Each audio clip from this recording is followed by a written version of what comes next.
Last week, The Washington Post published an op-ed headlined, "It's not wrong to compare Trump's America to the Holocaust, as with similar examples of this genre, it's a sickening display of moral relativism that belittles the suffering and murder of millions in the service of some short-sighted and crass partisan fear-mongering."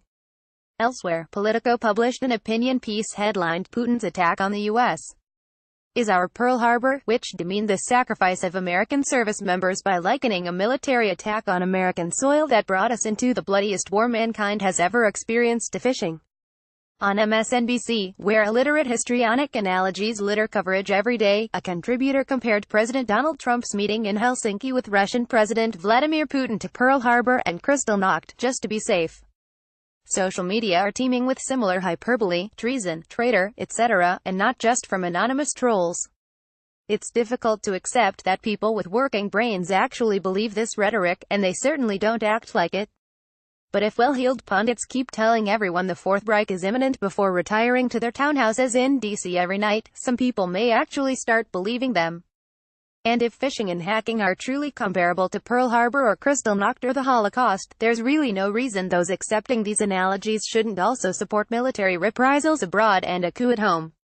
Defenders of this hyperbole often claim that they're not making an exact equivalence to the lives lost but rather speaking to the intent of all those attackers.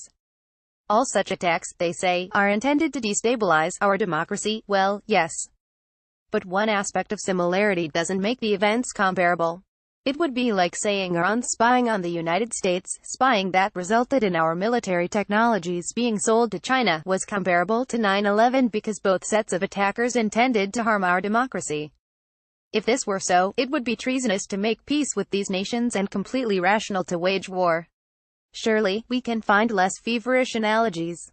Russia attempted to meddle in our domestic affairs, and there should be retribution and condemnation for those efforts. But our electoral system was not undermined. It withstood, as it has for many decades, Russian attempts to mess with institutions. The reaction to those hacking efforts, on the other hand, does no favors to democracy, and it certainly does no favors to Democrats who are suddenly horrified by the Putin threat.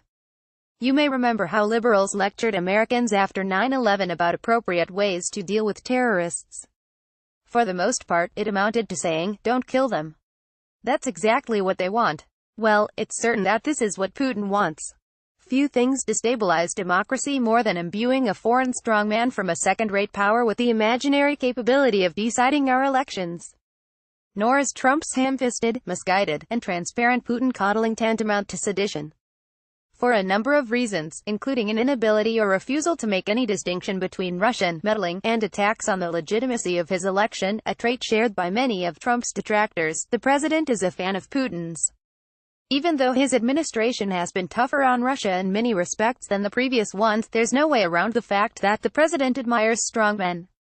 That doesn't make his foreign policy position an act of treason, any more than it was treason for Barack Obama to coddle the Iranians, even though the former president sided with Iran and Hezbollah over American law enforcement. Democrats' hysterics make it impossible for many people to even concede that they have a point to make. Since Trump met with Putin in Helsinki, many Republicans, including the Speaker of the House and the Senate Majority Leader, have come out in support of the intelligence community's assessment of Russian meddling, weakening the argument that the GOP always walks in lockstep behind the president. There could even have been some consensus in Washington over how to move forward. Instead, we had elected Democrats spinning melodramatic political fairy tales about the Ruskies controlling the GOP, about the need to start a coup, and about the presence of compromat. Earlier last week, an army of blue checkmarks was retweeting and hewing and awing over an erroneous report about how a Russian spy had infiltrated the Oval Office, simply because the woman in question had red hair and looked vaguely similar to an accused spy. The Trump news conference with Putin was unhinged. But so is Democrats' reaction to it.